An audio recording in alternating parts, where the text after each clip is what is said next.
नमस्कार, मैं हूं श्वेता झा और आप देख रहे हैं GNT स्पेशल। नवरात्र के दौरान शक्ति के प्रमुख स्थानों में दर्शन और पूजन का विशेष महत्व होता है और इसी के चलते हम आपको GNT पर रोज ही देश के प्रमुख देवी मंदिरों और शक्तिपीठों के दर्शन करवा रहे हैं। साथ ही आपको वहां की कहानी और पौराणिक इतिहास से भी रूबरू करवा रहे हैं। इसी सिलसिले को आगे बढ़ाते हुए आज चलेंगे देवी के एक ऐसे धाम में जिसका इतिहास महाभारत काल से जुड़ा है। एक ऐसा धाम जहां के लिए मान्यता है कि अज्ञातवास के दौरान पांडव वहां पहुंचे थे और तब पांडवों ने ही वहां देवी की मूर्ति की स्थापना की थी। मुंबई के विरार में मौजूद जीवदानी धाम ही वो अनोखा मंदिर है जिसके स्थापत्य से लेकर उसके नाम रखे जाने के पीछे की कहानी भी आपको हैरान कर देगी।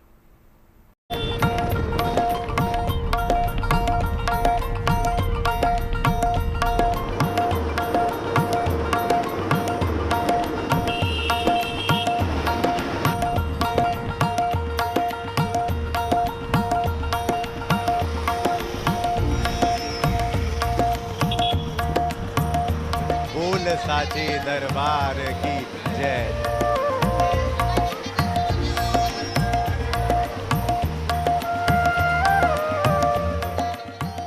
वो मंदिर जहां अज्ञातवास में पहुंचे पांडव, वो धाम जहां पांडवों ने की देवी की स्थापना,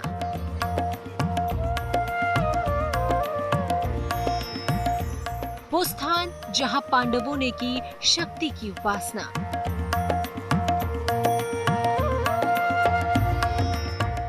देवी का ये पावन धाम है मुंबई के विरार में मौजूद जीवदानी अंबिका धाम। मां जीवदानी का मंदिर विरार के पूर्वी भाग में एक ऊंची पहाड़ी पर मौजूद है।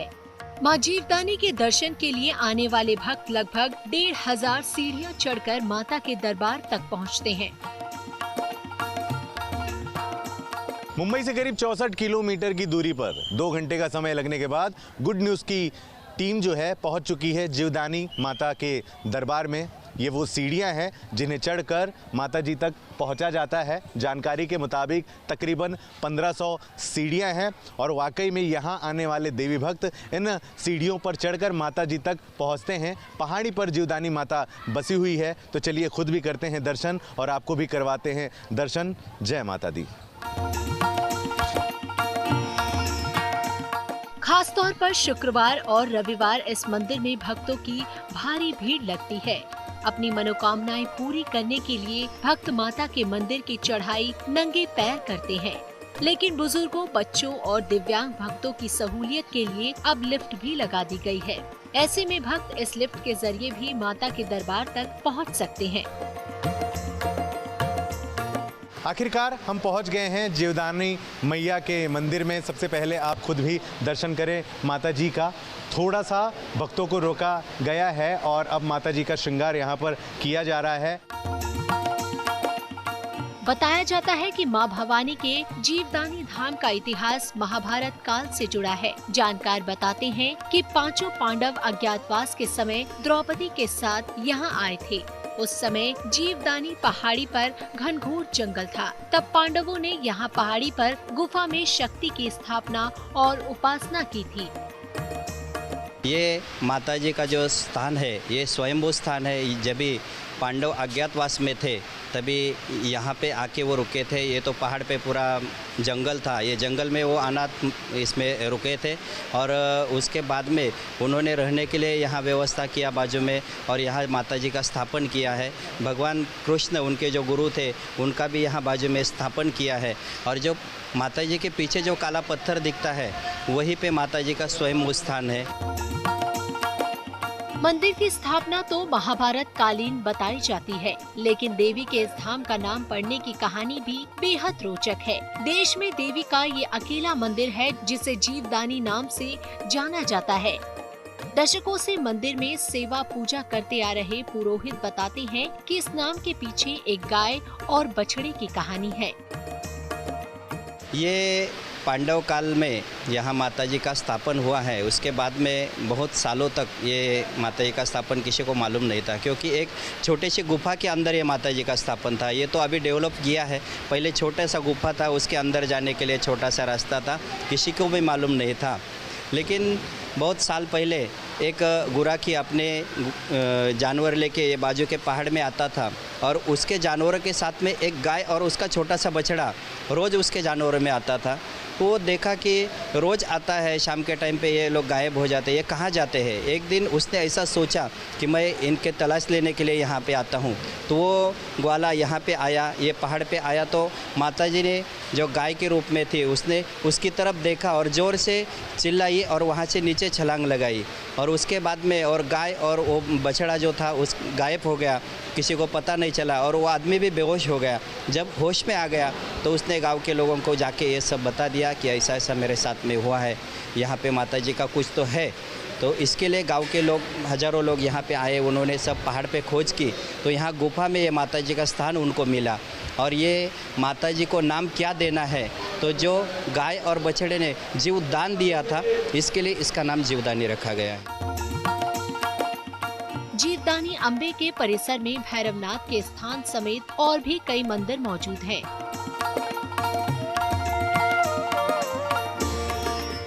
तो वहीं पहाड़ी पर बने इस मंदिर के परिसर में पहाड़ का एक हिस्सा अंदर तक निकला हुआ है।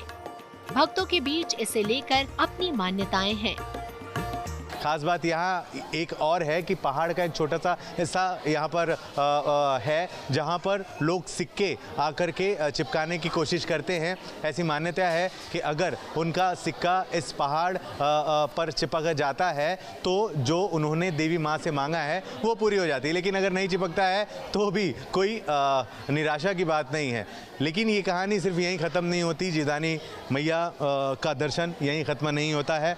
1460 सीढ़ियाँ चढ़ने के बाद लोग यहाँ पहुँचे होते हैं और फिर वापस से 1460 सीढ़ियाँ उतर करके नीचे की तरफ भी जाना है और फिर वहाँ जाने के बाद में 24 घंटे महाप्रसाद का इंतज़ाम किया गया है। लोग देवी का भंडारा खाते हैं और तब कहीं जा कर के उनकी जो मनोकामना है जीवदानी मैया को लेकर के वो पूरी होती है और पूजा वहाँ जाके समाप्त होती है। यूँ तो साल भर जीवदानी अम्बे के धाम में भक्तों का तांता लगा रहता है, लेकिन नवरात्र के समय मुंबई समेत देश भर से श्रद्धालु यहाँ जगदम्बा के दरबार में हाजिरी लगाने पहुँचते हैं। मुंबई के जीवदानी अम्बे धाम से धर्मेंद्र दुबे के साथ bureau report, good news today.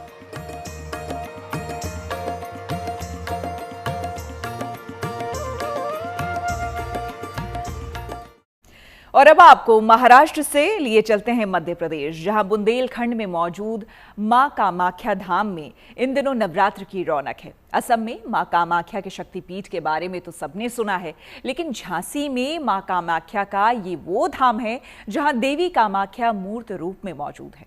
इस मंदिर से जुड़ी सबसे बड़ी मान्यता ये है कि यहाँ संतान का आशीर्वाद मिलता है।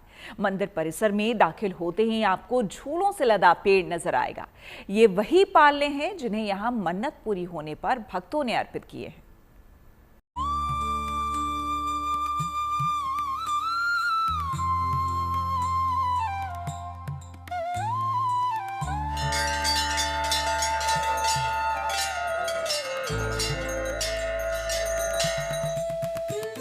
माँ का ये धाम निराला, जहाँ पेड़ मन्नतों वाला, झूला चढ़ाने का है विधान, वरदान में मिलती है संतान।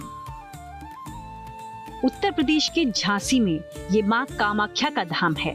12वीं सदी में बने माँ कामाख्या के इस अनोखे मंदिर में दूर दूर से श्रद्धालु आते हैं। खास तौर पर गोद भरने की आस लिए देश के कोने कोने से महिलाएं मां के इस दरबार में पहुंचती हैं।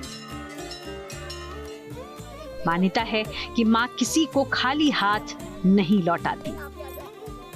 मन्नत पूरी होने के बाद श्रद्धालु यहां पालना और घंटी चढ़ाते हैं।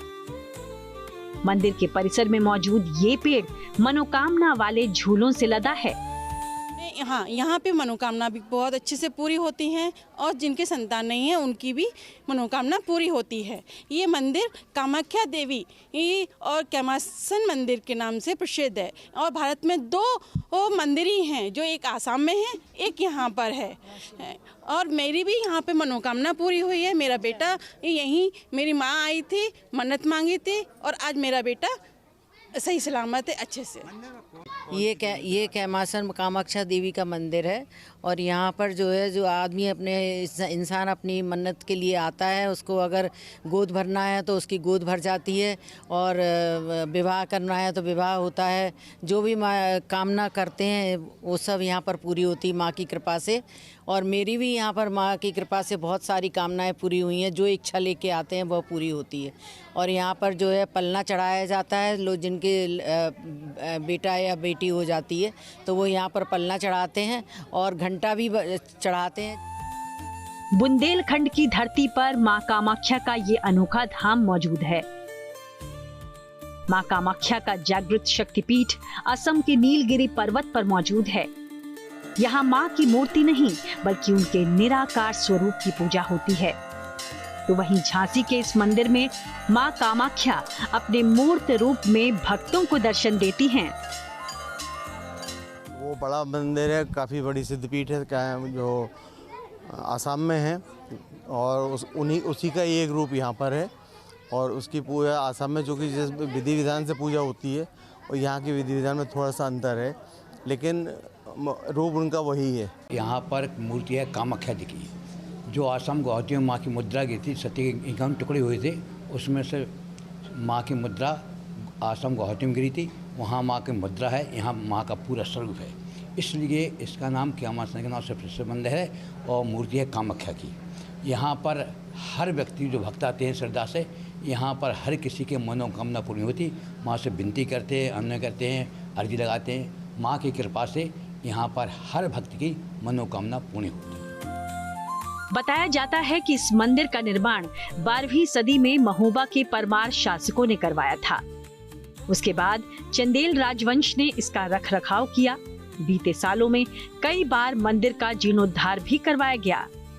आजादी के लगभग 2 दशक बाद मंदिर के साज संभाल के लिए आखिरकार एक मैनेजमेंट कमेटी का गठन कर दिया गया। पौराणिक इतिहास का मंदिर है। इस मंदिर का निर्माण का जो ऐतिहासिक संदर्भ मिलता है वो 11वीं शताब्दी का परमार वंशज के द्वारा, परमार जो महोबा के राजा रहे हैं, उन्होंने इसका निर्माण कार्य कराया। उसके बाद चंदेलों ने इसका देखभाल करी और जब झांसी रियासत है, बलवंत नगर जब बना, तब झांसी रियासत ने इसकी पूरी देखभाल करी। और यहाँ वर्तमान समय में सन 74 से हमारी कमेटी है। गुवाहाटी में मौजूद मां कामाख्या के शक्तिपीठ को सृष्टि का गर्भ द्वार माना गया है। मान्यता है कि मां कामाख्या के धाम में ही जीव के जन्म का मर्म छिपा है। ठीक उसी तरह इस मंदिर को भी बेहद चमत्कारी माना जाता है। बताया जाता है कि इस पूरे क्षेत्र के जाने कितने ही घरों में गूंजी किलकारियां मां कामाख्या के आशीर्वाद का ही फल हैं। यानी मां कामाख्या जिस तरह गुवाहाटी के पर्वतों से अपने भक्तों पर कृपा बरसाती हैं, ठीक उसी तरह बुंदेलखंड के आंगन में वो अपने सगुण रूप में रहकर साधकों की मनोकामनाएं पूरी करती हैं। झांसी से अजय झा के साथ bureau report, good news today. और अब बात मां दुर्गा के उस धाम की जहां माता सृष्टि स्वरूप में विराजमान है। शक्ति के इस धाम को सृष्टि का मूल आधार कहा गया है, जिस स्थल पर आकर ऋषि मुनियों, तपस्वियों को मोक्ष का मार्ग मिला, संसार को सार मिला, जगत को आधार मिला। वो है गुवाहाटी का मां कामाख्या देवी धाम। इस मंदिर के पौराणिक इतिहास का एक सिरा ज्ञान, आस्था और आध्यात्म से जुड़ा है, तो वहीं एक सिरा तंत्र साधना से भी जुड़ता है। माना जाता है कि ये शक्ति का वो सिद्धपीठ है जिसके दर्शन मात्र से सारी मनोकामनाएं पूरी हो जाती है।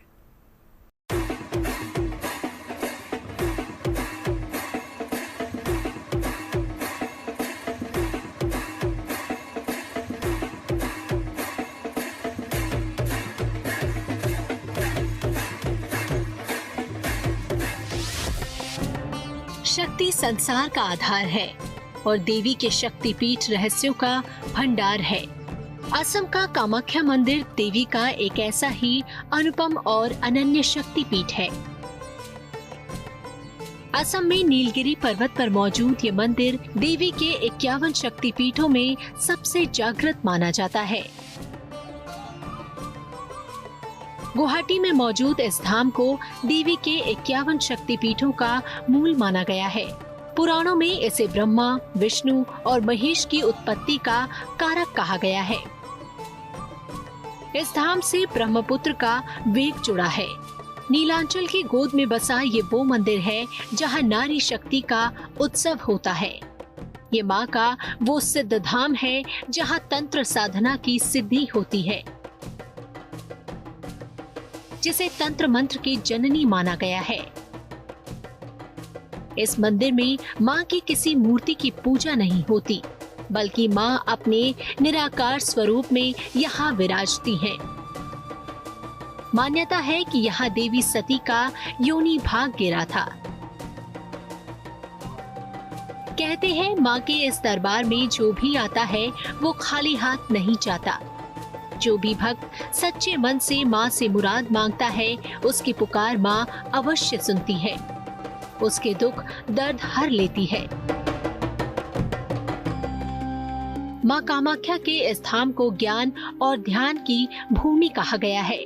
यहाँ शक्ति स्वरूपा माँ कामाख्या अनादिकाल से भक्तों का कल्याण कर रही है। शक्तिपीठ के स्वरूप में स्थापित हो माँ भगवती अपने भक्तों का उद्धार कर रही है। पौराणिक मान्यता है कि साल में एक बार अम्बुवाची पर्व के दौरान यहाँ देवी रजस्वला होती है। इस दौरान गर्भगृह से 3 दिनों तक लगातार लाल रंग का जल प्रवाहित होता रहता है। कहते हैं कि इसकी वजह से ब्रह्मपुत्र का पानी भी हल्का लाल हो जाता है। दावा किया जाता है कि इन 3 दिनों में माँ को चढ़ाया सफेद कपड़ा लाल हो जाता है और वही लाल वस्त्र अम्बुवाची वस्त्र बन जाता है, जो भक्तों को प्रसाद के रूप में मिलता है। इस वस्त्र को सौभाग्य का प्रतीक माना जाता है। मान्यता है कि जो भी इस लाल रंग के कपड़े को अपने पास रखता है, काल भी उससे दूर हो जाता है। कहा जाता है कि मंदिर का सबसे अहम हिस्सा जमीन से लगभग 20 फीट नीचे एक गुफा में बना हुआ है। गर्भगृह में अंधेरा रहता है। पूजा भी गोपनीय तरीके से की जाती है। गर्भगृह में कोई प्रतिमा नहीं है। इसकी जगह एक समतल चट्टान को ही देवी का अंग स्वरूप मानकर पूजा होती है। इस चट्टान को भगवती की महामुद्रा स्थिति माना जाता है। महामुद्रा यानी शक्ति स्वरूप माँ भगवती का योनि कुंड। मान्यता है कि पत्थर के इसी कुंड में माँ कामाख्या साक्षात वास करती हैं। देवी के हर शक्तिपीठ की तरह ही विधि विधान से यहाँ माता का श्रृंगार किया जाता है। फल, साड़ी, चुनरी, सिंदूर के साथ यहाँ माँ भगवती की उपासना की जाती है। पौराणिक मान्यता ये भी है कि माँ के इस मंदिर में माता कामाख्या अपने कुमारी स्वरूप में विराजमान है।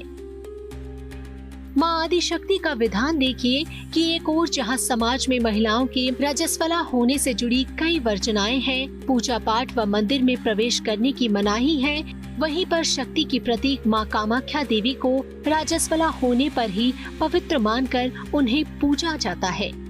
पौराणिक मान्यता है कि माँ कामाख्या के इस धाम से ही ब्रह्मांड की गति जुड़ी है। जीवन के जन्म का मर्म यही छिपा है, जिसे कहा गया है सृष्टि का गर्भद्वार। मान्यता कहती है कि माँ कामाख्या के इस स्थान पर त्रिदेव का भी वास है। नीलांचल पर्वतों के इस भाग में मुख्य मंदिर तो माँ कामाख्या का ही है, लेकिन परिसर में और भी कई मंदिर हैं।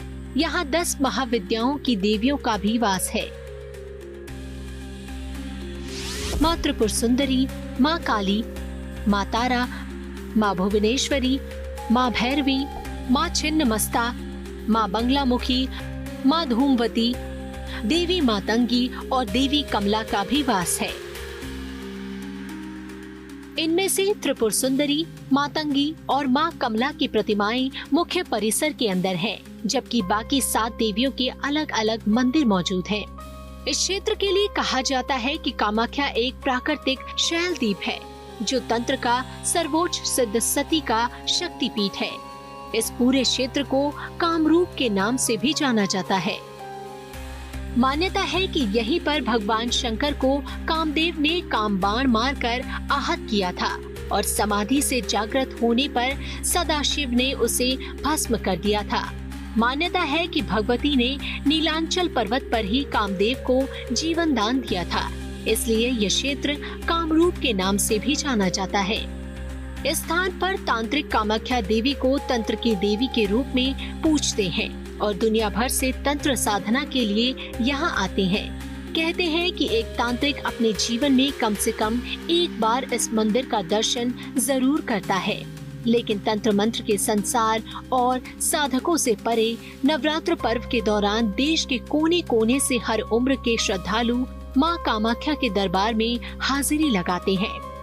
सृष्टि की रचना का विधान करने वाली जगत जननी से आशीर्वाद पाते हैं। Bureau report, good news today. इसी के साथ GNT स्पेशल में मेरे यानी कि श्वेता झा के साथ फिलहाल इतना ही। देश दुनिया की तमाम पॉजिटिव खबरों के लिए आप देखते रहिए गुड न्यूज टुडे।